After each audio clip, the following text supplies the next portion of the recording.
Mateus capítulo 6, verso 21. Jesus diz: porque onde estiver o seu tesouro, aí estará também o seu coração. Você pode repetir isso comigo? Diga: onde estiver o seu tesouro, aí estará também o seu coração. Vamos tornar isso mais pessoal. Vamos usar o possessivo. Diga comigo: onde estiver o meu tesouro, aí estará também o meu coração. Algo que eu quero chamar a sua atenção é que, de acordo com o próprio Senhor Jesus, isso não se limita a questões espirituais, porque ele começa falando no início do versículo, né, os versos na verdade 19 e 20 diz: não acumulem tesouros sobre a terra, onde as traças e as ferrugens corroem, onde ladrões escavam e roubam, mas ajuntem tesouros no céu, onde as traças e a ferrugem não corroem, onde ladrões não escavam nem roubam. Aí vem o verso 21, por quê? Ele vai dar um motivo de por que você deve escolher não só onde entesourar, mas em que tipo de tesouro investir. Então é nessa explicação: onde estiver o seu tesouro, aí estará também o seu coração, que reside o motivo da lógica apresentada. Basicamente, o que Jesus está dizendo, que aquilo ao qual eu e você atribuímos valor, estabelece um destino na direção da qual eu e você nos movemos. Então, se a gente entende que juntar tesouro material, né, na perspectiva econômica é importante, nós vamos correr atrás disso. E aqui Jesus não está dizendo que a gente não pode ter, mas ele fala de acumular. A palavra tesaurismo fala de amontoar, né? Porque tesouro é aquele tipo de coisa que, na perspectiva natural, econômica, né, monetária, financeira, quanto mais você tem, mais quer ter, né? Então acaba se tornando uma obsessão, uma busca sem fim. Então o Senhor diz: se é isso que é o seu tesouro, seu coração vai estar naquilo que é terreno. Mas se o seu tesouro estiver em coisas celestiais, seu coração vem junto. Basicamente o que Jesus está dizendo é que seu coração acompanha as suas percepções de valor. Ou seja, aquilo que é definido como de valor, e aí não importa se estamos falando de valor material ou de valor e percepção de valor para as coisas espirituais, mas aquilo ao qual você atribui valor determina um trilho. Esse trilho não só diz respeito à direção para onde você vai, qual é o alvo que você vai perseguir, mas eu diria que a percepção de valor, além de definir o trilho, a direção na qual você se move, ela vira uma espécie de força motriz. É aquilo que te empurra no trilho em relação ao destino, né? Juntar dinheiro é importante, bora trabalhar, bora lutar por isso, bora correr atrás. Juntar tesouro no céu é importante, bora construir galardão, né? Então não apenas o trilho que aponta a direção se estabelece diante de você, mas há uma força motriz, uma motivação, um combustível para que você se mova naquela direção. Quando você entende que o que Jesus está falando envolve desde o natural até o espiritual, você começa a perceber que não cabe a desculpa de não ter tempo para isso. Porque quando você atribui importância a algo, você vai arrumar tempo. Então talvez você tenha que sacrificar tempo de outras coisas que não são importantes para arrumar tempo para aquilo que é importante. Porque quando a definição de importância ela se estabelece, o resto começa a se adequar de acordo com ela, né? Então durante muito tempo eu dizia para as pessoas que eu não me exercitava porque não tinha tempo. Eu descobri que era uma bela desculpa, que eu acreditava nela, mas não era verdadeira, né? Porque hoje eu dou um jeito de arrumar tempo, né, para aquilo que eu entendi que é importante para mim, que é importante para a minha saúde. Então, na hora está faltando tempo para tudo, o que é que eu posso descartar que não tem a mesma importância em relação a isso? Então, se você entende o que Jesus está falando, isso vai dirigir a sua vida. Agora, quando a gente fala do reino espiritual, não dá para simplesmente ignorar o que Jesus está falando e que funciona também nas coisas materiais. Que é o quê? Essa é a primeira coisa que eu quero chamar a sua atenção. Quem não valoriza, não busca. Se eu não atribuo valor a algo, eu não tenho trilho, eu não tenho o destino claro a ser perseguido, eu não tenho a motivação, eu não tenho a força motriz, a dinâmica que faz com que eu corra atrás de tudo. Então, para mim, a valorização precisa ser o ponto de partida. E algo que você vai descobrir, por mais que você tenha empolgação no início da conversão, essa valorização do que é espiritual não é automático e não é espontâneo. Se fosse, Deus não precisava trabalhar conosco com uma conscientização. Então em Colossenses no capítulo 3, de 1 a 3, a Bíblia diz: se vocês foram ressuscitados juntamente com Cristo, busquem as coisas lá do alto, onde Cristo vive, assentado à direita de Deus. Pensem nas coisas lá do alto e não nas que são aqui da terra, porque vocês morreram e a vida de vocês está oculta juntamente com Cristo em Deus. Se a Bíblia está dizendo que eu tenho que pensar e buscar, significa que há algo que eu e você precisamos intencionalmente fazer para viver nessa consciência e nessa busca. Se fosse automático, Deus não precisava dizer o que é que eu e você fazemos. Então acredito que essa coisa de pensar mais, ela fortalece o quê? A percepção de valor que nós temos. Porque quanto mais eu penso nas coisas espirituais, mais eu consigo discernir o valor e a importância. Quanto menos eu penso, ainda que distraído, não significa que eu quero dizer que aquilo não tem valor, mas quanto menos eu penso, né, nessas coisas, menos eu busco. Então, todo crente precisa viver o que eu chamo da percepção de valor. E ao longo da Escritura você vai descobrir isso, né? Vai descobrir que a moeda do reino de Deus, ela diz respeito à importância. Quando a gente fala moeda, eu sei que sou estranho, mas há uma moeda de troca. Jesus usou essa linguagem, quando na carta à igreja de Laodiceia diz: aconselho que de mim compre ouro refinado pelo fogo, vestes brancas para que te vista, colírio para que unja os teus olhos, a fim de que veja. Quando ele está dizendo compra, ele não está dizendo que o reino espiritual tem um modelo econômico ou de barganha, exatamente como nós fazemos o comércio do dia a dia. Mas ele está dizendo, ao mesmo tempo, você precisa entender que para conseguir algo que está disponível aqui, você tem que oferecer alguma coisa. Então ele não está falando de uma troca que vai levar a gente a ignorar a graça ou considerar mérito, mas ele está falando de participação. Eu e você entramos com alguma coisa. E o que é isso? A única coisa que eu consigo encontrar em comum, e eu gosto de, quando eu estou estudando a Bíblia, buscar padrões recorrentes. Aliás, quero encorajar vocês, né? Todos aqueles que estão nos 100 dias da palavra, a capacidade de ler a Bíblia num período menor de tempo, as pessoas dizem, pastor, mas não dá para memorizar e lembrar de tanto. Eu digo, é verdade, você vai perder no que diz respeito à memorização, porque tem um volume maior de leitura. Mas a capacidade de enxergar o todo, ela é fantástica quando você lê a Bíblia num período menor de tempo. Então, me preparando para os 100 dias, eu li a Bíblia toda no mês de janeiro. Aproveitei o meu tempo de retiro, de oração, fiz a conta, né? E falei para ler em 30 dias ou 31 dias, você tem que manter a média de 40 capítulos. Eu acho que a média para os 100 dias está 12, perto de 12. Eu tinha que manter 40, né? Mas eu li a Bíblia toda. Aliás, a maior parte do tempo, todo do Velho Testamento que eu li, estudei, eu estava lá em Israel. Engraçado que eu dizia assim, acho que hoje eu vou orar ali no Monte das Oliveiras.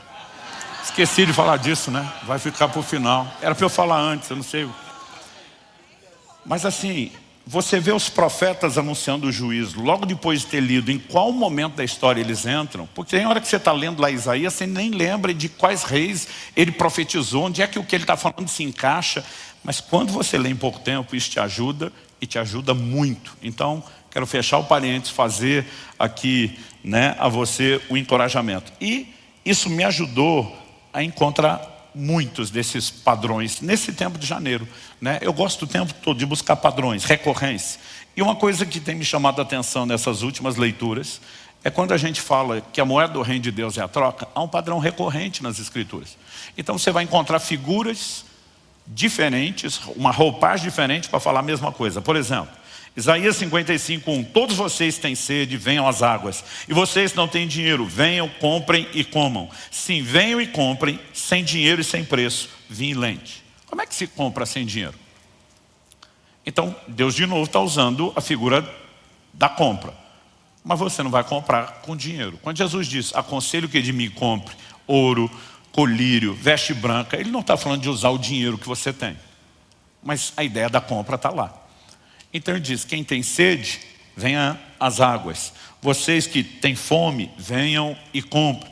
Então, muitas vezes, seja uma figura da fome, seja a figura da sede, você percebe que Deus está usando. Isso é necessário para que você consiga o que eu tenho. Isaías 44:3, derramaria água sobre o sedento. Para quem é que Deus vai dar água? Para aquele que tem sede. Por quê? Porque o que tem sede vai aproveitar a água. Não vai desperdiçar água, vai fazer bom uso da água. Ou seja, a ideia por trás da figura da sede é percepção de valor. O sedento dá valor à água e ele vai aproveitar aquilo que está sendo oferecido. Mas Jesus diz aos discípulos, não deis aos cães o que é santo e não lancem pérolas aos porcos. O que ele está dizendo? você não entrega o que tem valor para quem não reconhece o valor do que você está oferecendo. E Deus não mandaria a gente fazer nada que Ele mesmo não faça primeiro. Então Deus também não entrega nada a quem não tem percepção de valor. Outro dia alguém chegou para mim e falou: pastor, me explica um mistério que eu tenho dificuldade de entender. Eu falei: qual? Ele falou: o Jacó trollar o irmão, entregar comida em troca de uma promessa do direito de primogenitura, a gente entende. Esperteza do irmão mais novo, né? E bobagem do irmão mais velho. Mas os céus autenticarem a transação dos dois? Como é que o Jacó conseguiu que os céus validassem aquela negociação que ele fez? Falei: a Bíblia não diz que os céus validaram o ato de compra de Jacó. Não, mas ele falei: a Bíblia não diz que os céus validaram o ato de compra de Jacó. A leitura bíblica, ou a releitura de Gênesis, feita lá no livro de Hebreus, é: Esaú desprezou o direito de primogenitura. E quando Deus olha para alguém que não atribui valor e diz: se você não valoriza o que entrega, você não fica com ele.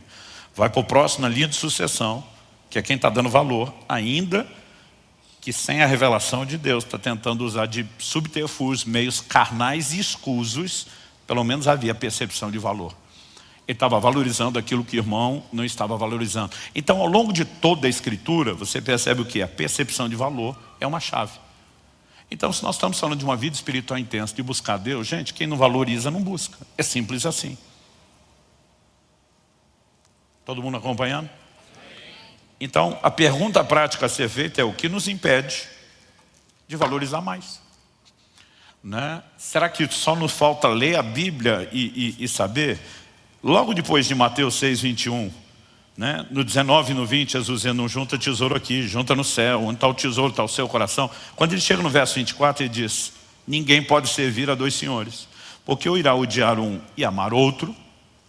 Aí ele diz assim: ou irá se dedicar a um e desprezar a outro. Então a gente fala de amar e odiar, parece muito extremo. Mas quando ele fala de dedicação e desprezo, o que ele está falando? Muitas vezes o desprezo, dedicação, a gente sabe que é uma entrega que vem de alguma percepção de valor. Ou eu me dedico à pessoa que eu valorizo, ou eu me dedico porque a consequência da minha dedicação é algo que eu atribuo valor. Mas o desprezo, ele normalmente nasce do inverso. Eu estou desprezando a pessoa porque eu não dou valor a ela. Eu estou desprezando uma área específica a qual eu poderia me dedicar porque eu não vejo lucro naquilo. E muitas vezes o que acontece conosco não é que a gente acorda de manhã dizendo: Deus, o Senhor não é importante, eu não te quero. Mas outras coisas começam a concorrer com o lugar deles, chamar nossa atenção. A gente passa a dar percepção de valor a ela, se dedicar. E a gente não percebe que a percepção de valor de Deus começou a diminuir e, consequentemente, a dedicação a Ele. Então, se quem não valoriza não busca, a razão pela qual nós não buscamos é qual? É muitas vezes distrações. E essas distrações, elas não estão relacionadas necessariamente porque um dia eu e você acordamos dizendo para Deus: não queremos o Senhor. De acordo com o ensino bíblico, elas podem brotar até de coisas que o próprio Deus disponibilizou e ofereceu para a gente. E aí eu e você podemos entender que muitas vezes a valorização demasiada de certos prazeres, e não estou nem falando dos prazeres pecaminosos. Outro dia alguém falou para mim: não, pastor, pecado não dá prazer. Eu falei: se não desse, ninguém pecava. Hebreus 11, 25 fala dos prazeres transitórios. O problema é que ele não dura. Ele se mostra rapidamente que foi um engano, né? Aquele prazer durou quase nada e a desgraça do resultado, ela vai durar muito mais. Mas obviamente existe alguma coisa ali, porque senão as pessoas não pecavam. Agora, há prazeres que eles estão não no terreno do ilícito, eles estão no terreno do lícito. E a gente pode falar de muita coisa aqui. A gente pode falar de entretenimento, a gente pode falar de alimentação, a gente pode falar de uma série de coisas. A gente cada vez mais busca uma vida de conforto. E quanto mais o mundo melhora, mais conforto a gente quer, né? E o conforto, gente, em alguns momentos pode ser danoso. Então hoje a gente não tem necessidade quase nenhuma de movimento físico, isso está trazendo comprometimento à saúde. E se a gente não for lá romper a inércia, o sedentarismo e dizer: então no mínimo eu tenho que fazer alguma coisa que compense o prazer da vida confortável, já que a gente não tem mais tanto esforço no trabalho, né? As coisas começam a se desequilibrar. No reino espiritual não é diferente. Eu e você precisamos entender que algumas coisas são boas, são confortáveis, são prazerosas. Se a gente não souber relacionar com elas, vai dar ruim. E Deus tem uma didática, uma pedagogia chamada abstinência, que daqui a pouco eu quero usá-la como contraponto, é onde a gente volta para o assunto do jejum. Por enquanto nós estamos falando de atenção, né, e de como muitas vezes prazeres podem ser danosos. Em 2 Timóteo 3,4, a Bíblia fala de pessoas que se tornaram mais amigos dos prazeres do que amigos de Deus. Aí você pensa assim, não, está falando do pecador. Não, o pecador é escravo. Tito capítulo 3, verso 3, né, faz a seguinte declaração: pois nós também no passado, né, éramos insensatos, desobedientes, desgarrados, e a Bíblia diz assim, escravos de todo tipo de paixão e prazeres. Então nossa condição antes da conversão é de escravidão. E outra, o camarada que ainda não converteu, ele é inimigo de Deus. Romanos 5 fala da inimizade. A única forma de sair da inimizade é a reconciliação em Cristo Jesus, que nos permite a aproximação e a amizade. Para alguém ser mais amigo dos prazeres do que de Deus, tem que ter convertido primeiro. Tem que ter vivido a intimidade aqui, mas agora começou a viver um retrocesso. Porque de quem que você quer ser amigo? Consciente ou inconscientemente, de quem de alguma forma te agrada. Pelo menos mais do que desagrada, já que ninguém é perfeito, né? Você tem que encontrar mais coisas agradáveis do que desagradáveis. Eu sempre comento isso, que no início do meu ministério, eu sofria do que hoje eu chamo de honesticídio. Né? Em nome da honestidade, você às vezes comete o homicídio ou o suicídio, você também se arrebenta. Mas a minha filosofia de vida era: a verdade doa quem doer. E eu ficava ainda mais à vontade quando a pessoa era muito franca. Eu simplesmente dizia, se fala o que quer, ouve o que não quer. E eu lembro que no meu primeiro ano de pastorado, um camarada um dia me procura para reclamar. Eu tento ser seu amigo e você me bloqueia o tempo todo, você não me deixa entrar, você não me dá espaço, você isso, você aquilo. Eu já estava assim, por aqui, com ele, com a reclamação dele. E aí ele fez uma das coisas que eu mais detesto: comparação. Fulano, que não faz nada, é seu amigo. Aí eu não aguentei, falei, para. Em nenhum momento te ocorreu, você não parou para pensar que o fulano é legal? E quando eu falei isso, ele, como é que é? Eu falei, ele é legal. Ele falou, o que o senhor quer dizer com isso? Eu falei, se não está claro, eu explico. Tu é chato pra caramba. Eu falei, você é um mala sem alça. Você é insuportável. Eu não quero ser seu amigo. Eu não sou obrigado a ser seu amigo. Sou obrigado a ser seu pastor, mas não sou obrigado a ser seu amigo. Eu falei, cara, você percebeu que o tempo todo você só reclama de todo mundo? Ninguém é bom o suficiente. Agora é comigo. Mas quantas vezes você já me reclamou de quase todo mundo aqui na igreja? E eu falei, em nenhum momento te ocorreu que de repente o chato e o problema é você? Em vez de todo mundo ser tão ruim? E a hora que eu vi naquele meu honesticídio, meu excesso, o camarada estava implodindo na minha frente.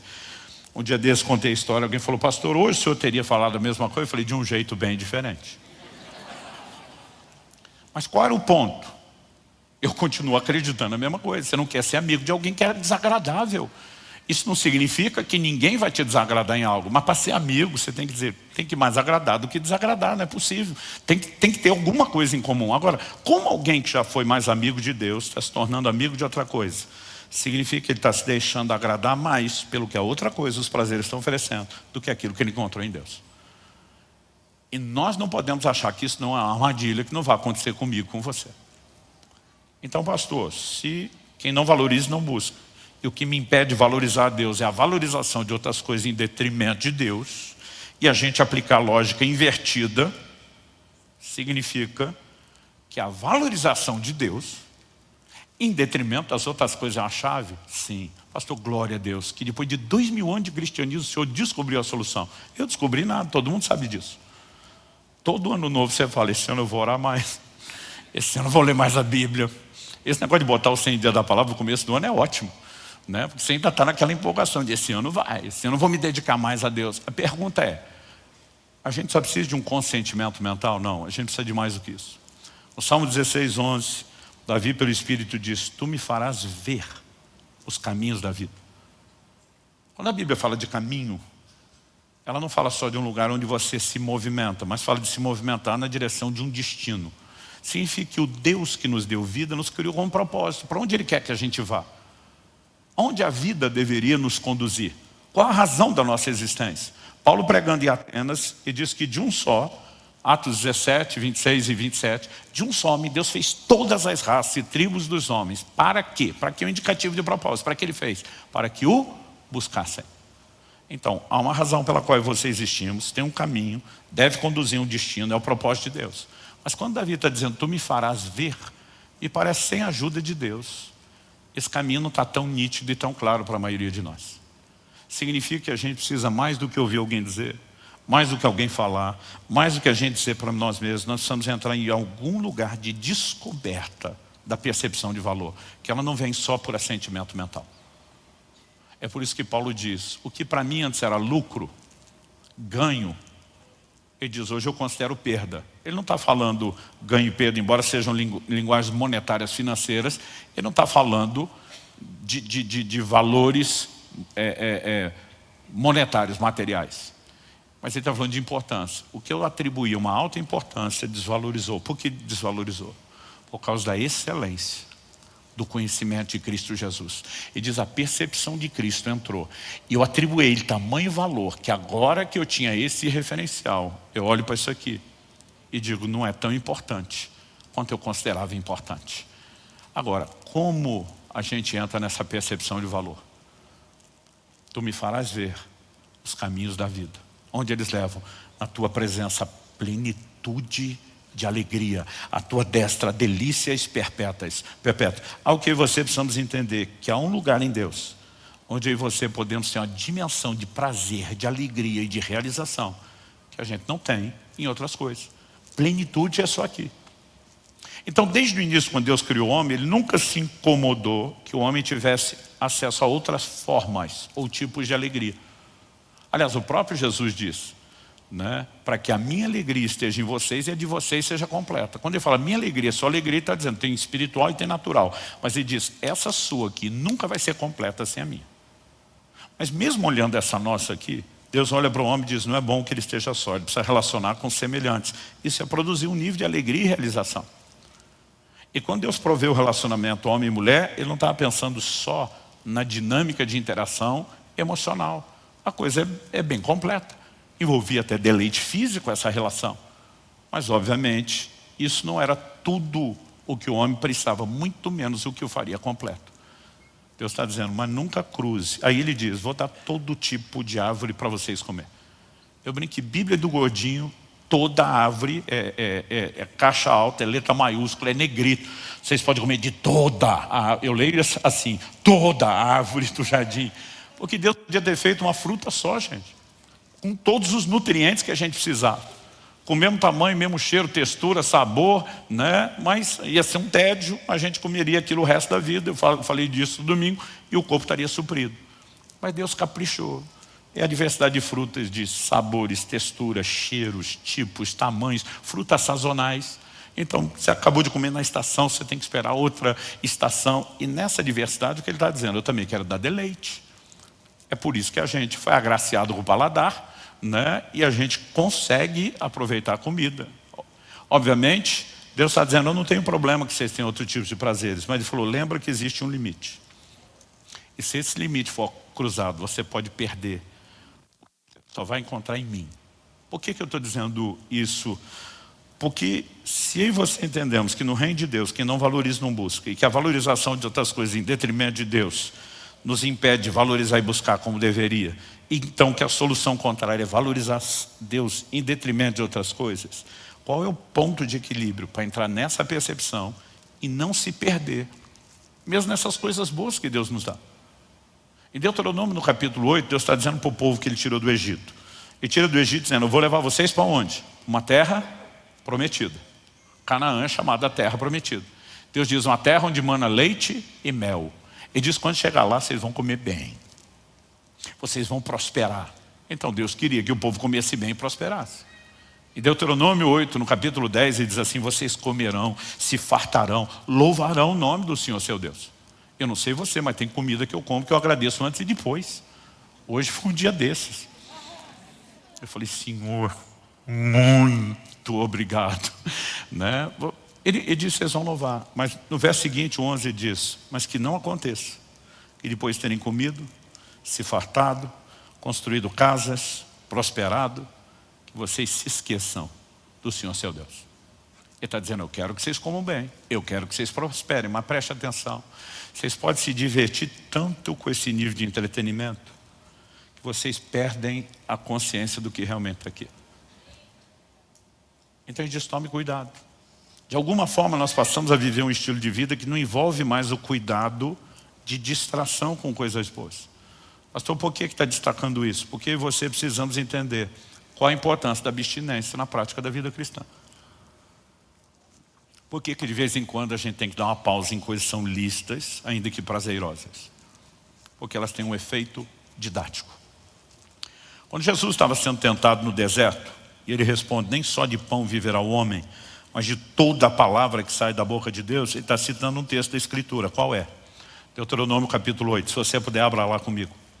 Deuteronômio capítulo 8. Eu quero ler com vocês os versos 2 e o 3. O texto diz assim, lembrem-se de todo o caminho pelo qual o Senhor, seu Deus, os guiou no deserto durante esses 40 anos, para humilhar vocês, para pôr vocês à prova, para saber o que estava no coração de vocês, se guardariam ou não os seus mandamentos. Deixa eu fazer uma pausa. Para saber o que estaria no coração de vocês. A maioria das pessoas, quando tem as primeiras experiências de jejum prolongado, e isso vai aumentando à medida que o jejum é maior do que os anteriores, todo mundo fala, pastor, o senhor ficou em crise. Eu digo sim, porque o jejum expõe o pior de você. De alguma forma, ele vai trazer à tona o que está no seu coração e a sua necessidade de Deus. E Deus vai dizer isso. Olha o verso 3. Ele humilhou vocês. Como? Ele os deixou passar fome. Ele os sustentou com o maná que vocês não conheciam e nem os pais de vocês conheciam. Para que vocês compreendessem que o ser humano não viverá só de pão, mas de tudo o que procede da boca do Senhor. Para que vocês compreendessem, ele vai dizer aqui, tem um efeito didático, há um nível de compreensão que não se alcança sem que você passe por esse processo. Qual o processo? Humilhação e fome. Quando a Bíblia fala do jejum, ela não usa só o verbo jejuar. Por exemplo, no Antigo Testamento você tinha um dia anual de jejum, o dia da expiação. Em Levítico 16 você vai ver isso. Do dia 10, do mês 7º, todo mundo tinha que jejuar. Só que você vai ler Levítico e você não encontra a expressão jejuar. Você vai encontrar afligir as almas, humilhar as vossas almas. Aí outro dia alguém falou, o texto não fala de jejum. Eu falei, fala. Diz que aquele que não se humilhasse e não afligisse sua alma seria morto. Se humilhar fosse só um sentimento, como é que você sabe se a pessoa fez ou não fez? Então no livro de Jeremias, do profeta Jeremias, e depois no livro de Atos, você vê duas referências ao dia da expiação, chamando ele de o dia do jejum. Aí você tem explicação lá na frente do que era afligir a alma, que todo mundo entendia. Aí alguém falou outro dia, pastor, mas quando eu jejuo eu não fico feliz. Eu falo, que grande descoberta sua, quem é que fica? Você está desconectando das suas fontes de alegria. Então assim, o propósito do jejum não é te deixar feliz, é te lembrar que existe outro tipo de felicidade e às vezes você tem que desconectar dessa para simplesmente conseguir compreender alguma outra coisa que ela fica apagada enquanto você tem mantido essa percepção de prazeres e alegrias materiais, terrenas, acesos. Eu lembro que há um ano e pouquinho atrás um pastor me perguntou, Subirá, o que é que tem te levado? Ele falou, eu não conheço ninguém que jejue como você hoje. Ele falou, não vou dizer que não há, mas no meu universo de relacionamento não conheço ninguém. Nem a quantidade de vezes ao longo do ano, nem a frequência, nem a duração. Ele falou, nada. Ele falou, o que tem te levado a se dedicar tanto ao jejum nos últimos anos? Falei, no início da minha carreira, do meu ministério, era só a fome do sobrenatural. Eu queria ver milagre, queria ver mover de Deus, queria ver o fluir do Espírito Santo. E acho que é um excelente efeito colateral da prática do jejum, as manifestações do sobrenatural até hoje. Eu falei, a diferença é que hoje não é mais o que me move. Hoje é um bom efeito colateral, mas não é o meu propósito. Ele falou, hoje qual é o propósito? E a minha resposta dos últimos anos tem sido a capacidade de perceber deleites espirituais. E eu vou dar um exemplo, que pelo exemplo, talvez você vai lembrar de ter me ouvido falar disso em janeiro de 2023. Eu falei para ele, pastor, para te explicar o que é algo espiritual, quando eu falei perceber os deleites espirituais, e aí eu quero que você lembre do Salmo 16, na tua presença, a plenitude de alegria, a sua delícias. Quando ele está falando de delícias, está falando de deleites. Como é que eu e você podemos ter um tempo de oração e a gente sai com a sensação de, graças a Deus terminou? Como é que nós podemos ter um tempo de leitura bíblica? Diz, aleluia, terminei os 12 capítulos de hoje e daqui a pouco vou achar algo que me deixe feliz, porque aquilo... A gente sabe que tem algo lá, mas a pergunta é, a gente consegue usufruir isso? A gente está percebendo isso? Aí quando eu falei sobre perceber os deleites, ele falou, pastor, me explique mais sobre isso. Eu falei, eu vou te dar um exemplo natural para explicar o que é espiritual.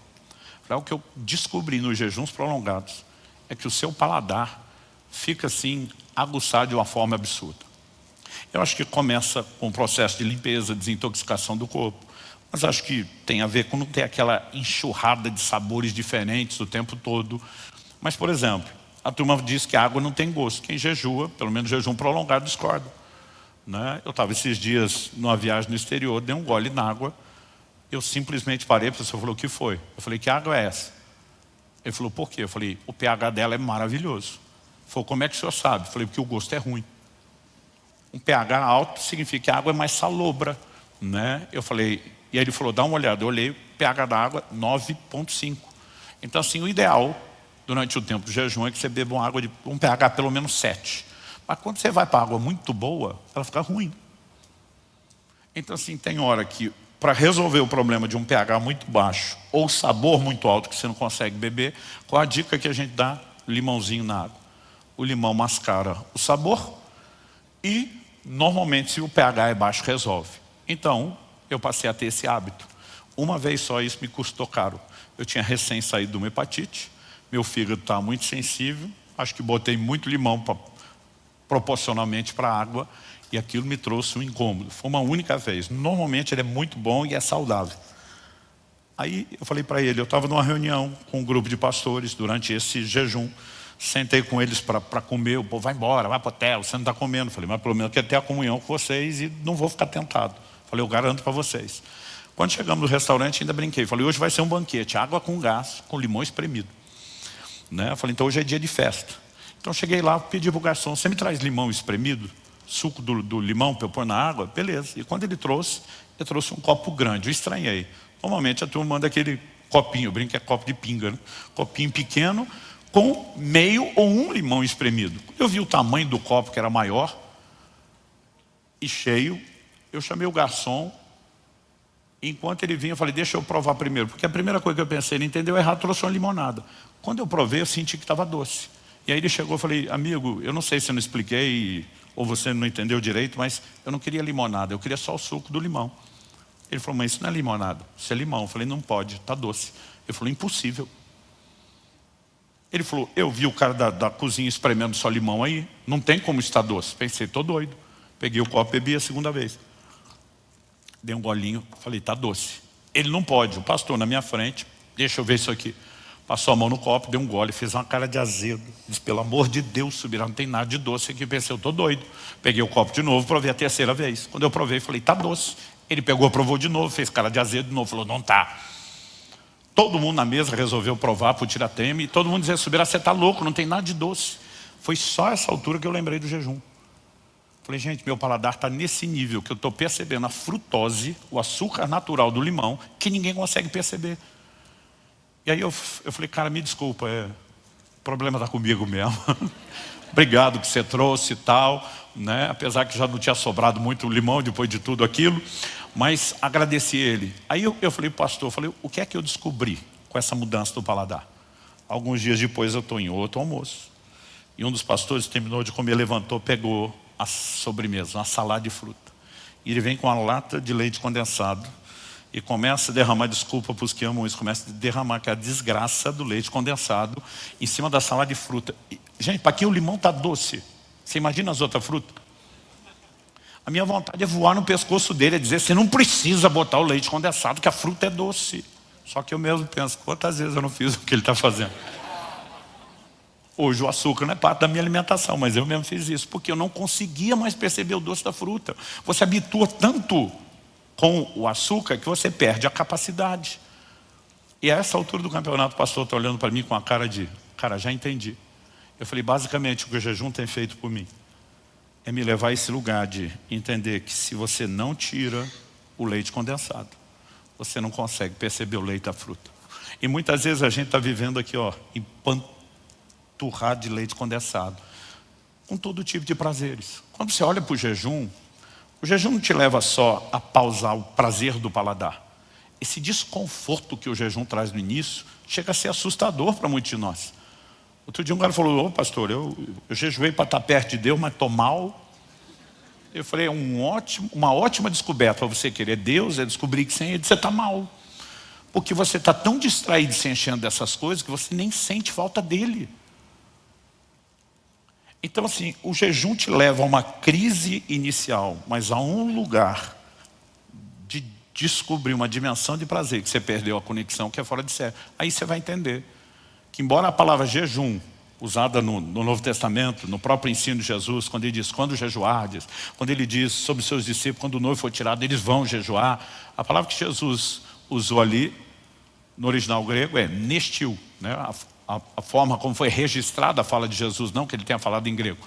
Nestil é uma palavra composta. Ne é um prefixo de negação, estil significa comida. Então, a palavra jejum, em essência, significa não comer.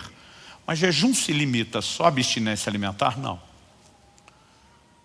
Ele envolve outras abstinências, mas eu gosto sempre de começar falando da alimentar, porque as outras deveriam ser uma extensão, um complemento do jejum de alimento. O problema é que muitos de nós fizemos delas uma substituição. Aí o crente o tempo todo fala: estou de jejum de rede social. Eu digo: deveria. Estou jejuando televisão. Deveria. Mas isso não tem que necessariamente ser um substituto. Eu acredito que deveriam ser complementos. Então, dito isso, Paulo em 1 Coríntios, no capítulo 7, está falando da importância de que marido e mulher, casados, porque toda relação íntima entre homem e mulher que não seja no casamento é classificado na Bíblia como imoralidade. Mas ele diz: o casado, ele começa a dizer do verso 3 ao 5, que um deve pagar o outro o que é devido, que eles não devem se privar. Ele fala de uma frequência do ato sexual que eu classifico, digo, tem que ter avivamento nessa área também. Mas aí Paulo dá uma razão, uma única razão, para que marido e mulher, se estiverem de comum acordo, deem uma pausa nesse avivamento natural. Qual? Ele diz: a fim de se dedicarem à oração. O que Paulo está querendo dizer? Que no dia a dia, quando estou vivendo a festa normal, natural do casamento, não pode orar, não é isso que ele está falando. Mas quando ele diz dedicar, ele diz: você quer entrar num lugar profundo, quer ir para as águas profundas mesmo, que no dia a dia talvez você não nadou delas, dá uma pausa no resto. O que é que ele está dizendo? Se quer voltar a perceber o açúcar do limão, a frutose do limão, dá uma pausa no leite condensado. Eu acho que aqui é uma boa alegoria. Sabe, isso significa que então, seja o prazer do alimento, seja o prazer conjugal, sejam errados? Não tem a ver com algo errado. Mas quando Deus está dizendo por meio de Moisés, lá em Deuteronômio 8, Ele permitiu humilhação e fome, uma pausa nisso, para que vocês entendessem que nem só de pão o homem vive. Ele está dizendo: tem um efeito didático por trás da abstinência. Ela consegue, talvez não numa única experiência, mas numa prática recorrente, ela consegue te levar a uma conexão, a uma percepção de valores espirituais. Um dia desse alguém falou: pastor, estou com medo do senhor ficar fanático. E o pior que era outro pastor. Falei: por quê? Falei: velho, o senhor entrou num lugar meio que parece meio sem volta com esse negócio do jejum. Falei: não tem mais volta mesmo. Tem sido maravilhoso. Eu praticamente não toquei muito no assunto. Mas na experiência do jejum, do segundo jejum do ano passado, do prolongado, que é um por semestre, eu lembro que eu estava no 38º dia do jejum. E eu estava assim, essa fase final, eu não sei qual é o limite fisiológico dos 40 dias, mas eu falo: pessoal, mesmo se eu não estiver contando, eu sei que eu entrei nos últimos 3 dias. De alguma forma, é como se o corpo começasse assim a dar alerta: está chegando a hora de você terminar, talvez isso já não seja tão saudável. Então, por exemplo, você passa a ter mais sono, você passa a ter uma série de reflexos que você sente o corpo dizendo assim, ou talvez pelo tempo em que ele está vivendo das economias de reserva, e diz: tem que entrar no modo de sobrevivência diferente. Então, eu normalmente falo: pessoal, eu treino durante o jejum, e a lógica de treinar no jejum é você ter energia. Os caras falam: eu não sei como é que você tem energia para treinar. Eu falo: gente, eu não treino porque eu tenho energia, eu tenho energia porque eu treino. Então, qual é a lógica disso? Científica da coisa. Eu descobri lendo material médico. Os médicos dizem: você parou de comer, o metabolismo automaticamente diminui. Quem para de comer, normalmente para de movimentar, o metabolismo baixa ainda mais. Metabolismo baixo, depois de 3 dias, normalmente seu organismo já está consumindo reserva, significa que ele está em modo de sobrevivência. O organismo escaneia o seu metabolismo e diz, está gastando pouco, não precisa entregar muita energia. E ele entra no modo de economia.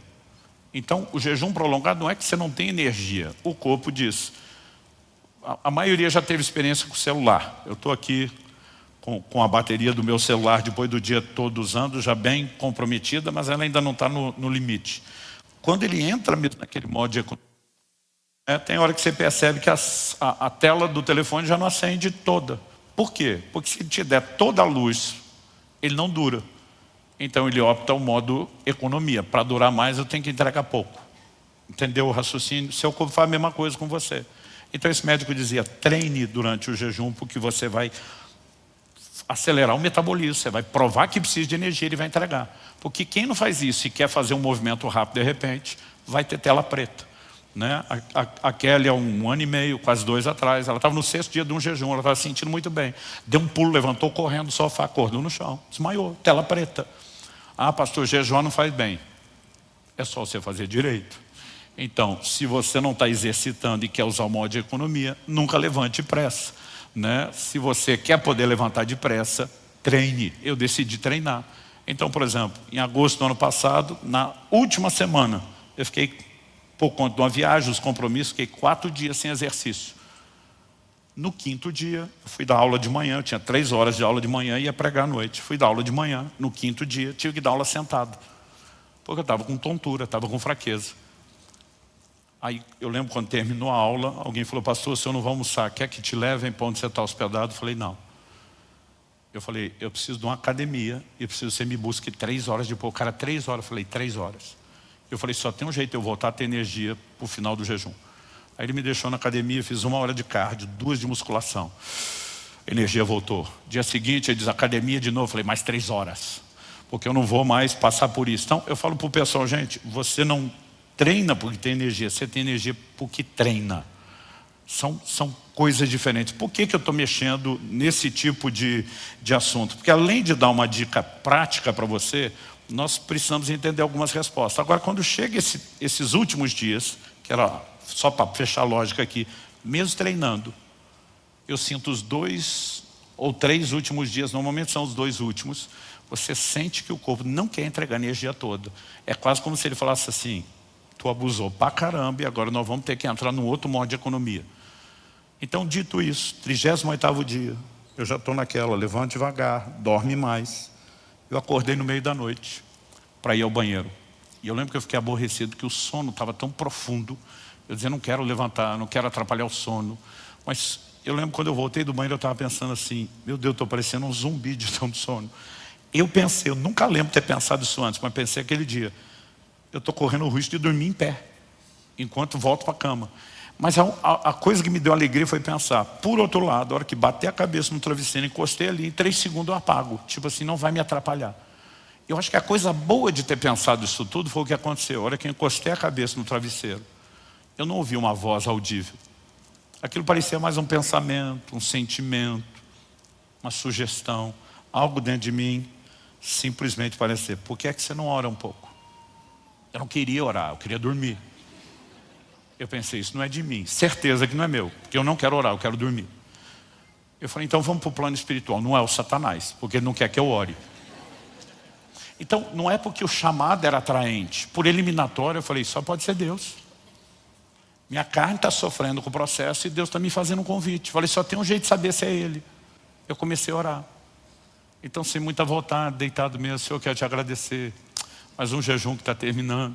Eu já estava assim agradecendo, estava terminando, já estava nessa fase. E de repente eu parei e lembrei, a Kelly, Israel e Alice, meus 2 filhos, além de vários dos pastores, dos líderes, muitos deles me acompanharam, nem todos os 40, mas a maioria deles, a maior parte daquele jejum.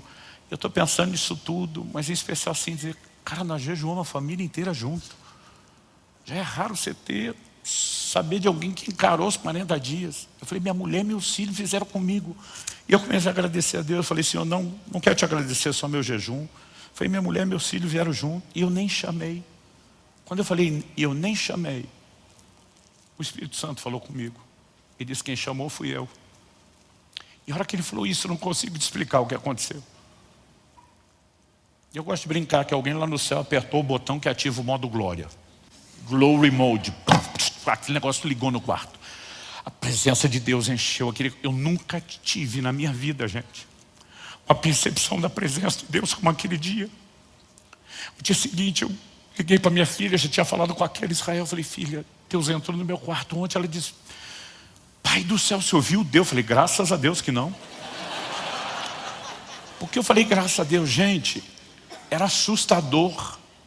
Não dá para explicar, porque não era um assustador ruim, mas era assombroso.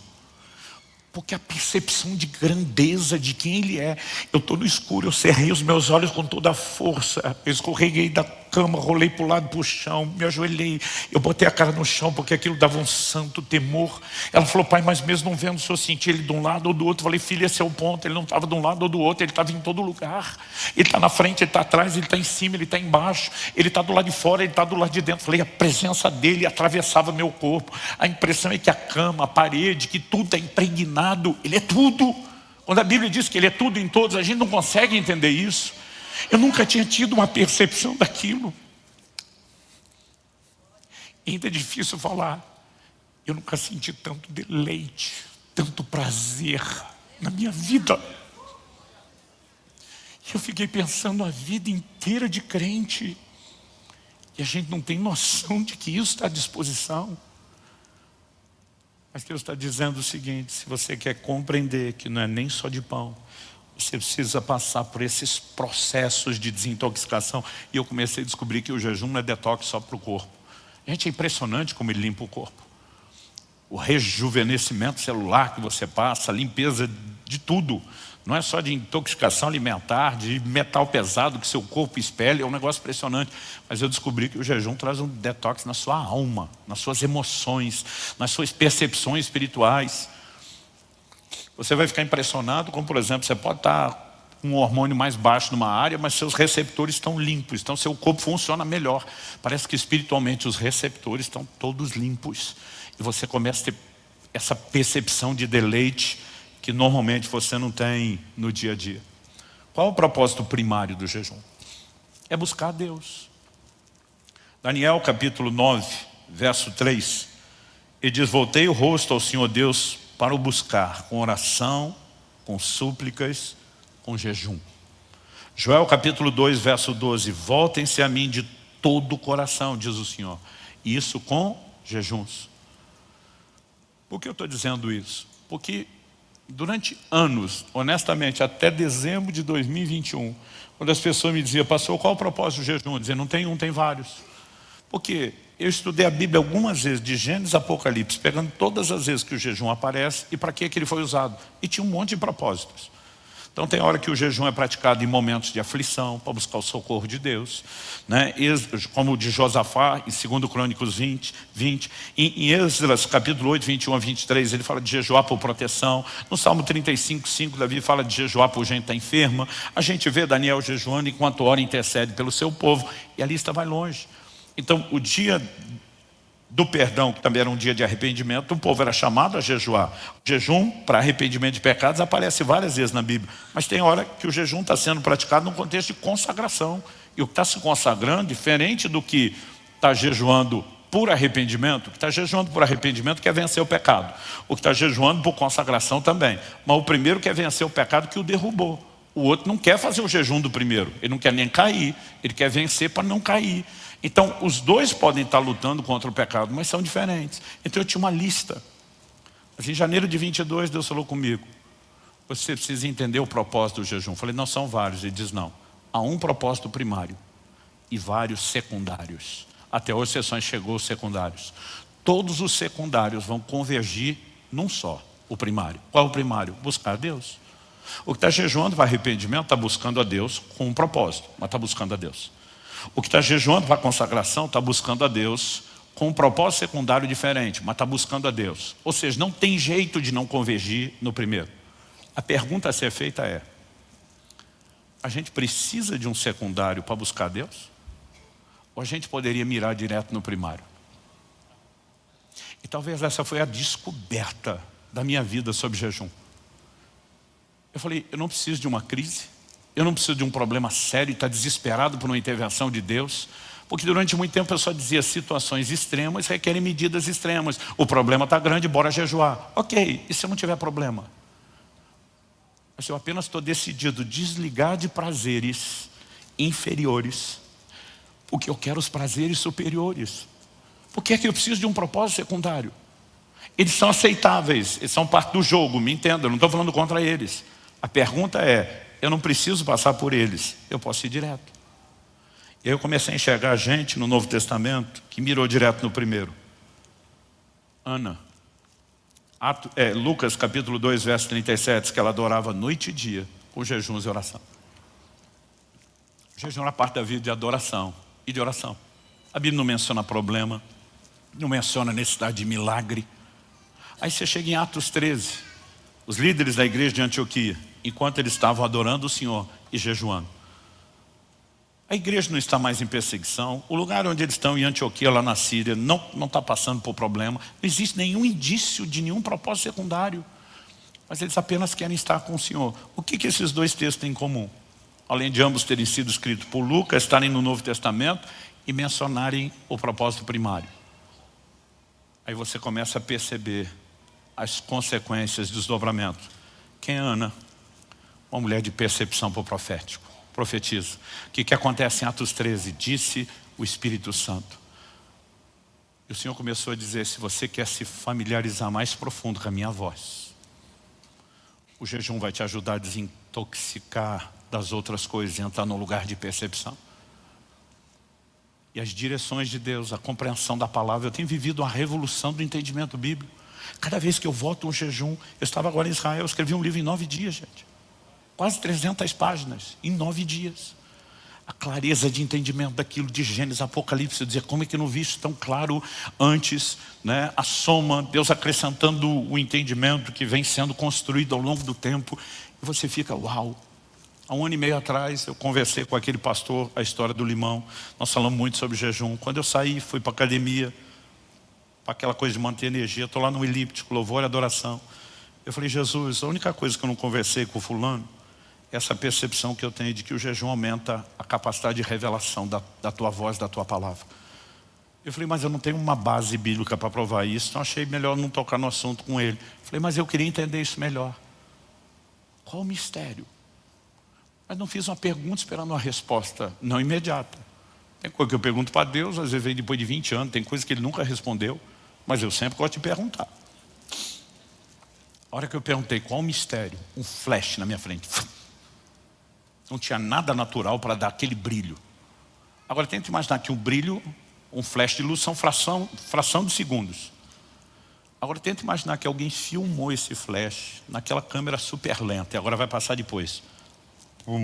Aquela luz assim, abrindo lentamente. E vamos imaginar que o tempo todo desse brilho coube o que eu vou contar agora. Então a mente fica bugada, porque não cabe numa fração de segundos tanta coisa. Naquele brilho, eu ouvi tudo que eu vou contar agora. 2 pessoas estão conversando atrás de mim. Eu não vi nada, mas eu ouvi as 2 pessoas. Um do meu lado esquerdo e do meu direito. Um pergunta para o outro. Quando foi que Moisés, o primeiro legislador, recebeu a revelação da lei? Outro diz, ao longo dos 40 dias de jejum no monte. Mas o tom de conversa deles não parece ser informal do dia a dia. Parecia ser uma coisa teatral, ensaiada. Eu não consigo te explicar como eu percebia o tom de voz, mas é como se aqueles 2 estivessem falando assim, vamos fazer um joguinho para ele entender, só para ele explicar, para compreender a explicação. Aí o primeiro pergunta de novo para o segundo, e quando Cristo, o novo legislador, recebe a nova lei que seria comunicado na nova aliança? O outro olha e diz, a partir dos 40 dias de jejum no deserto. E tudo isso dentro do flash. Quando o flash acabou, minha mente começa a conectar o resto. Daniel com as revelações do tempo do fim, no final do jejum e todo o processo.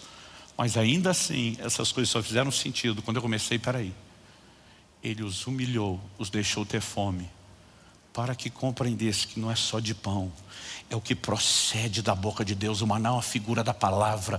Deus está dizendo, vocês jamais vão se deleitar do meu alimento sem passar por esse processo. E sabe, a percepção para o profético, ela começou a mudar. Foi num desses jejuns que eu compartilhei a história. Deus falou comigo a respeito do Caleb, meu genro. Antes da minha filha conhecê-lo, disse, esse é o seu genro, é ele que vai casar com a sua esposa, com a sua filha. Deixa eu corrigir isso. Para o bem meu, dele, da minha esposa e de todo mundo, da minha filha. Ele que vai casar com a sua filha, ela vai ser a esposa dele. E eu lembro que depois daquilo, enquanto esperava o dia do casamento, as coisas desdobrar. Gente, toda manhã, quando eu acordava, eu abria meu olho, a primeira coisa que eu pensava, Deus falou comigo. E contou algo que não contou para ninguém. Depois descobri que tinha mais alguém que tinha ouvido a mesma coisa. Mas não mudou a minha alegria de saber os detalhes do processo de uma forma, aquele senso de intimidade, de conexão com Ele. Não dá para explicar o prazer e a realização por trás disso. Então assim, eu não quero insinuar que você tem que fazer o que eu estou fazendo depois de uma vida inteira praticando o jejum. E eu acredito que porque Deus me confiou a mensagem para o corpo de Cristo, eu tenho que ser o primeiro a vivê-la da forma mais intensa.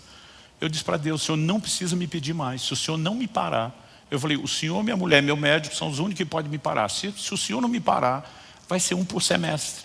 E até agora Ele está me dando corda, porque em junho do ano passado, eu fui para Israel para gravar. Eu lembro que eu estava num momento de oração, numa casa de oração em Berseba. O Espírito Santo falou comigo, não no jejum de julho, mas no de janeiro de 24, você vai vir fazer aqui, interceder por Israel. Eu entendi que ele tinha autenticado pelo menos os próximos 2 que eu tinha escolhido fazer.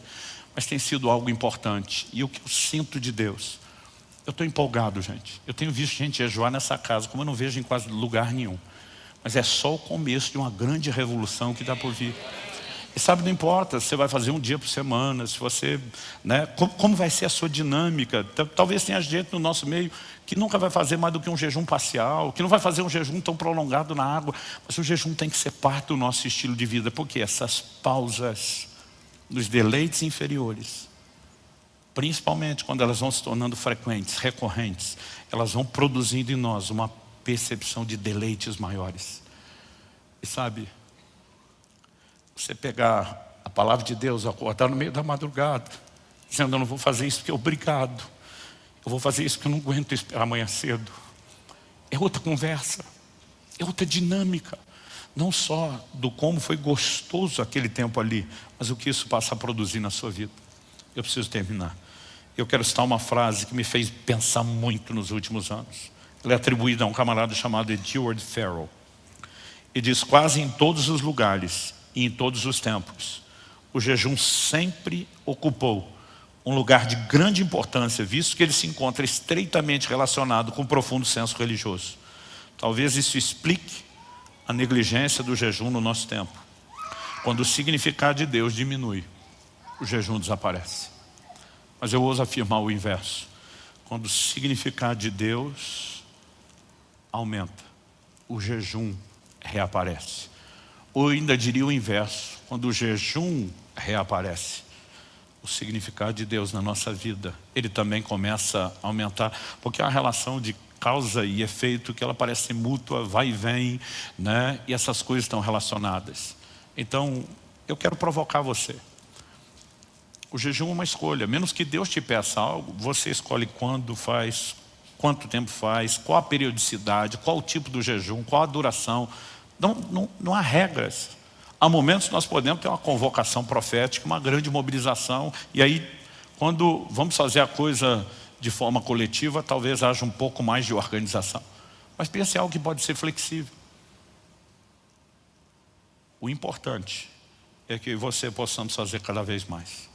Eu estou realmente orando muito. O pastor Marcelo Neves me pediu, falou, cara, mesmo que não seja o começo do ano, que é uma dinâmica diferente, mas quem sabe, ele falou isso ano passado, por de julho do ano que vem, a gente não faz uma preparação e uma mobilização da igreja como nós nunca fizemos antes.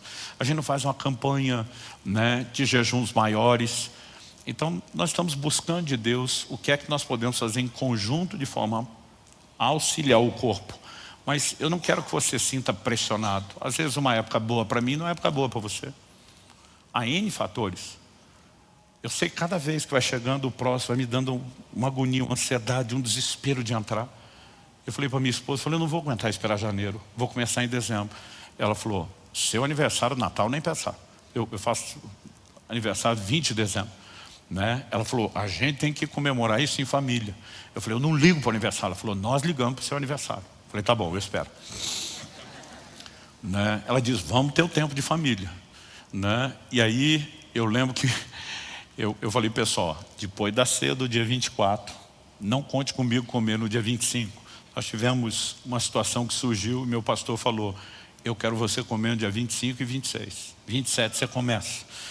E eu, naquela agonia, porque assim, deixou de ser um incômodo.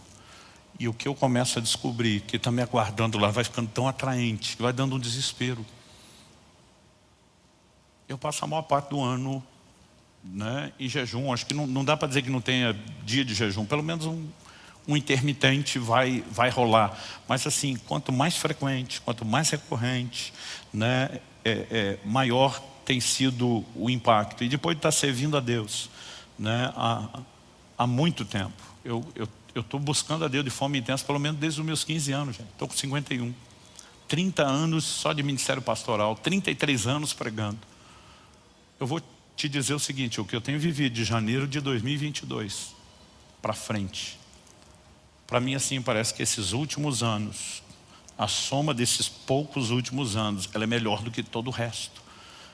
E seria muito egoísmo da minha parte guardar isso só para mim e não dizer que você pode viver algo melhor do que você tem. Então, hashtag fica a dica, sem peso, nem pressão, nem obrigação.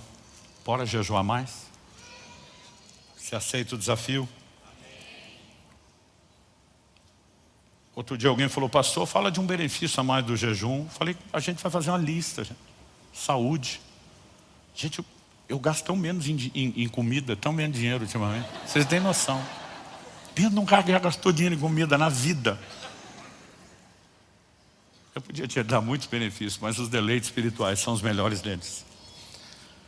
Vocês têm mais 2 minutos para eu falar de Israel ou não? Então, eu fui para Israel, fiquei 24 dias, voltei. Foi bem mais rápido do que eu esperava.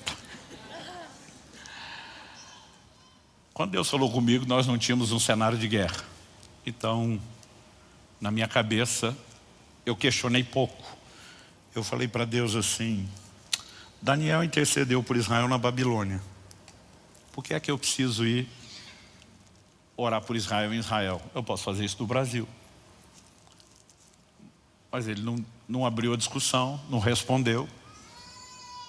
Eu falei, o senhor não deve satisfação. Algo que eu tenho aprendido, você tem um comando do Espírito Santo, obedeça, entendendo ou não entendendo.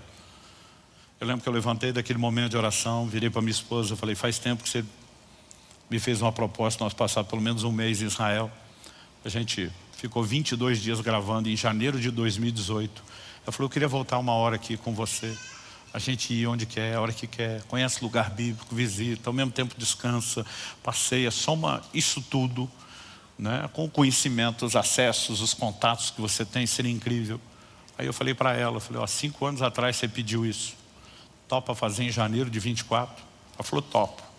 Falei, na verdade Deus me pediu para vir jejuar. Mas você vem junto, a gente vai ter todo esse negócio. Você não precisa jejuar comigo como fez da última vez. É disso, estamos dentro. O pessoal estava com a equipe que filma comigo nas terras bíblicas. Falei, não tenho certeza se eu vou usar vocês. O propósito do jejum pode ser outro. Mas se for, talvez tenha que aproveitar o mesmo tempo para não perder idas e vindas. Eu falei, depois a gente decide isso. E naquele momento para mim estava clara a decisão. Depois de uns dias algo começou a me incomodar. Eu falei, amor, não é para ficar gravando. Eu acho que não é para ir todo mundo. Mas em 28 anos de casado, nós nunca ficamos um mês longe um do outro. Foi a primeira vez que eu fiquei um mês distante daquela em 28 anos de casado. Então eu falei, no mínimo você tem que ir comigo. Eu acho que por mais que a gente simplifique, é isso. Quando estourou a guerra, minha esposa pergunta, e aí, você ainda vai? Eu falei, vou. Eu e você não sabíamos da guerra, mas o Deus que mandou eu separar janeiro, ele sabia que a guerra ia acontecer. E se ele mandou ir, a responsabilidade é dele. Né? Ela disse, não tem medo? Eu falei, nem um pouco. E se ele dissesse que eu morro na situação, eu ia do mesmo jeito. Porque de alguma forma, ele tem toda a razão. E não adianta discutir com ele. Mas eu falei, pelas promessas que eu tenho sobre minha vida, sobre nossa casa, sobre a igreja, sobre o ministério, sobre tudo, certeza que eu volto. Né? Abraão, quando vai sacrificar o filho, o livro de Hebreus diz que ele cria que Deus podia ressuscitar o menino depois de morto, porque não faz sentido eu prometer e não cumprir. Então, se o que é que ele vai fazer, problema dele, mas que eu posso ter a convicção baseada no que ele já falou, eu posso. E a minha principal experiência foi entender que eu não estava em Israel apenas para orar por Israel. A gente poderia fazer isso de qualquer lugar. Eu entendi que as orações por Israel também não diziam respeito só à crise. Gente, a coisa só vai piorar daqui para o fim. Mesmo que haja uma solução temporária para esse problema, e a raiz desse conflito não tem solução. Então, se você não estudou história, todo o terreno geográfico que já foi conquistado na perspectiva do Islã, que se tornou um califado, um lugar de domínio deles, jamais pode sair do domínio deles. E Jerusalém, que já esteve por séculos com toda Israel, ninguém aceita perder aquilo. Então só tem um jeito de evitar conflito. Ou Israel é eliminado, deixa de existir, que é a filosofia do Hamas, que é um grupo extremista, assim como alguns outros, a Jihad Islâmica, ou Israel se torna muçulmano, o que nunca vai acontecer pelo tipo de fé que eles também têm. Então não existe perspectiva de que esse conflito não exista. Não há divisão de terra. Quando você tira o deserto do sul de Israel e pega da metade para cima produtiva, só a Cisjordânia já é metade do país que foi levado para o lado de lá. Né? Não estamos falando da faixa de... Não há divisão de terra, esse conflito não vai acabar. Mas quando você olha as profecias, você percebe que Israel estará cada vez mais sozinho. Então assim, quando um navio americano encosta 6 dias depois no Mar Vermelho, isso diminui a empolgação dos vizinhos de entrar na guerra. Mas chegará um momento onde Israel estará isolado e desconectado de tudo e de todos. Todos os eventos finais terminam naquele cenário. A Bíblia diz que quando Jesus foi assunto aos céus, ele foi exatamente do Monte das Oliveiras. O anjo que aparece para os apóstolos diz, do mesmo modo como vocês o viram ir, ele vai voltar. Do mesmo modo. A Bíblia diz que ele sobe e de repente eles deixam de enxergá-lo porque ele foi oculto pelas nuvens. Quando a Bíblia fala sobre a sua volta, diz que ele aparecerá onde? Nas nuvens. O ponto de desaparecimento será o inverso. O ponto de aparecimento. Só isso? Não. Zacarias 14, quando fala do dia do Senhor e da vinda do Messias, diz, naquele dia, os seus pés serão colocados onde? No Monte das Oliveiras. O lugar de onde ele saiu é o lugar de onde ele volta. As nuvens que o ocultaram é o lugar. Então imagina, falando na linguagem antigamente, o filme sendo rebobinado, passando ao contrário. Subiu, volta. Todo o desfecho do tempo do fim acontece naquele lugar. E nós precisamos entender que todas as profecias já foram ditas, não predeterminando o acontecimento das coisas, mas liberadas da parte de um Deus presciente que conhece tudo o que vai acontecer. Pastor, quando a gente vai orar lá em Israel é mais espiritual? Não. Por que o senhor faz caravana para lá? Não é o propósito espiritual. Eu lembro de uma vez que nós estávamos no ônibus e todo mundo, agora é a entrada triunfal em Jerusalém. Eu falei, para com essa bobagem. Eu falei, o livro de Apocalipse diz, a cidade que espiritualmente se chama Sodoma e Egito, onde crucificaram o Nosso Senhor. Eu falei, isso vocês chamam de cidade santa? A Bíblia chama. Eu falei, quando a Bíblia chama, está falando dos adventos futuros de um lugar onde o Senhor estabelecerá um reino físico. E a Bíblia diz, de Sião sairá a lei e todas as nações serão governadas por ele. Então, não confunda o cumprimento futuro de promessa com o que você tem hoje. Eu fico doido com um crente que é por pedido de oração escrito no Muro das Lamentações. Eu digo que tu tem acesso direto ao Santo dos Santos pelo nome de Jesus e acha que escrever um pedido e botar num muro de pedra é que vai fazer a diferença. Eu escrevo para dizer, eu quero ser batizado de novo no Rio Jordão. Eu falei, você acha que santo é a água do rio ou é o nome de Jesus? Então assim, não vamos mistificar nada do que tem lá. É maravilhoso. Não quero que você pense outra coisa. Já estive lá 7 vezes. É maravilhoso que perspectiva, o emocional, o entendimento das distâncias, imaginar aquele cenário, aquela geografia, muitos dos lugares que ainda são conservados parecidos, você diz, cara, aqui tudo aconteceu, mas não é mais espiritual. Mas o que eu e você precisamos entender? Deus faz uma promessa para Abraão. E diz, a sua descendência será como a areia do mar. Está falando de numerosa.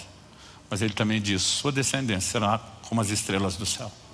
Demora para a gente perceber que Deus está falando de duas linhagens. Deus está dizendo, vou te dar uma linhagem terrena, mas também te darei uma linhagem celestial. Então João Batista diz, das pedras Deus pode fazer nascer filhos de Abraão. Sabe o que ele está dizendo? Vocês não têm noção. Então Deus vai tirar o cumprimento da promessa que ele fez à linhagem de Abraão. E Paulo escreve principalmente aos Gálatas, mas também aos Romanos, falando dos filhos da fé. Então, às vezes o crente olha para o judeu e diz, esse é abençoado que é filho de Abraão. Nós somos filhos de Abraão. Nós somos herdeiros da promessa. Quando Deus diz para colocar Ismael, o filho da escrava da carne, que é o que estava perseguindo o outro, ele diz, o Israel natural vai perseguir a linhagem dos filhos da fé. Isso tem acontecido desde o início do Evangelho. Mas assim como Deus disse que em Isaac é que estaria a herança, eu e você precisamos entender que a promessa de Deus tem se cumprido por meio da igreja. E a igreja vai cumprir o seu papel. Em Mateus 21, Jesus diz que a vinha foi entregue a um grupo de lavradores que não deu os frutos. Ele manda os servos cobrar, os profetas. Eles matam. Ele diz, vou mandar meu filho. Talvez meu filho ouça. A Bíblia diz, matar o filho. Aí Jesus pergunta para os próprios judeus, o que é que o dono da vinha vai fazer com esse grupo de lavradores?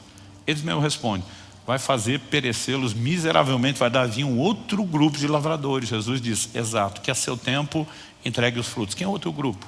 A igreja dos gentios, a linhagem de Abraão. Passou então, Israel acabou, sumiu do plano de Deus. Essa é a chamada doutrina da substituição, que até mesmo os reformadores promoviam. Não existe mais nada de Israel, tudo que você lê lá só se cumpre na igreja. Mas isso também não é verdade. Porque em Romanos, no capítulo 11, Paulo diz, se a diminuição deles, o Israel natural, que eram os ramos naturais, foram quebrados da oliveira, para eu e você, gentios, sermos enxertados. Se a diminuição deles redundou em riqueza para o mundo, a pergunta é, quanto mais a readmissão? Ele disse, se a diminuição foi bênção, quanto mais a plenitude. Então preste atenção, haverá uma restauração no tempo do fim de Israel. A Bíblia diz que o endurecimento veio a eles até que a plenitude dos gentios haja chegado. Quando a igreja de Deus tiver cumprido o seu papel e entregado os frutos e atingimos o ápice, o sucesso, e aqui você tem uma igreja triunfante, algo muda para que Deus termine com a linhagem natural aquilo que ainda não foi terminado. E Paulo explica porque os dons e a vocação de Deus são irrevogáveis. E nós precisamos entender que assim como Jesus nos ensinou a dizer, venha teu reino, seja feita a sua vontade. Os crentes, o tempo todo desde o início, diziam, Maranata, vem Senhor Jesus. Ele prometeu vir sim, mas nós precisamos orar para que tudo aquilo que foi dito se cumpra. A igreja tem um papel a respeito de oração, de intercessão e de preparação para tudo que vai acontecer no tempo do fim. Eu comecei a entender que Deus me fez parar naquele lugar, porque senão eu nunca dedicaria tanto tempo e atenção para pensar o lugar de Israel no plano e no propósito de Deus, como eu fiz lendo a Bíblia durante aquele tempo lá. Uma das coisas principais que eu ficava olhando o tempo todo, quais são as promessas sobre eles que não se cumpriram, que ainda que se apliquem também a nós, não se excluem deles, e de repente uma percepção completamente diferente nasceu. Ainda estou tentando digerir tudo que eu passei lá. Mas foi assim, um nível de percepção que eu acredito que vai dar um outro rumo no futuro para tudo que nós vamos fazer. Então minha vontade agora não é só levar a gente para passear, turistar como a gente fazia antes. É começar a mobilizar equipes de intercessores e dizer, vamos passear um pouco menos e orar um pouco mais. Vamos de repente sentar junto, em vez de ter aquela dinâmica corrida para aproveitar só conhecer lugar, estudar o que é que a Bíblia diz. Então, tão logo eu tenha digerido isso tudo, eu talvez fale mais, Mas se for resumir o que foram esses dias para nós lá, e passou de 2 minutos, parece que deram 11, eu resumiria dessa forma para vocês. Vamos terminar então? Vocês podem continuar aqui, eu vou assinar os livros e depois vou para casa dormir, mas vocês... Estou brincando, vamos ficar em pé, vamos orar. Eu falei, vamos terminar, parece que ninguém quer ir a lugar nenhum.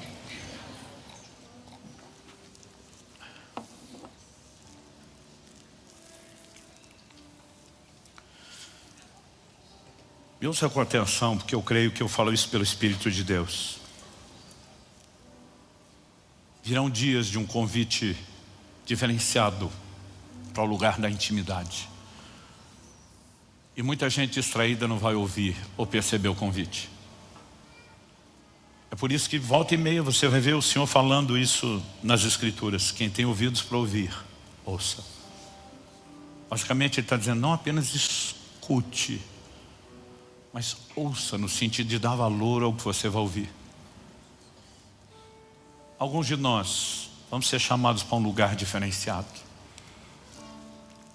Eu acredito que o jejum terá um papel para quebrar a nossa desatenção, a nossa distração e nos fazer cada vez mais atentos para aquilo que Ele tem.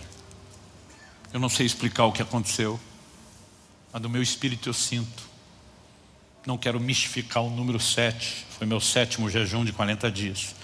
Eu sinto que alguma coisa quebrou, como nunca antes, no plano espiritual, na minha vida em Deus, no meu ministério. Parece que essa recorrência que Deus está nos chamando, ela vai produzindo um efeito progressivo, que vai se acumulando. Eu não consigo te explicar, mas tem um lugar diferente para cada um de nós. Eu estou determinado a entrar, ficar nesse lugar.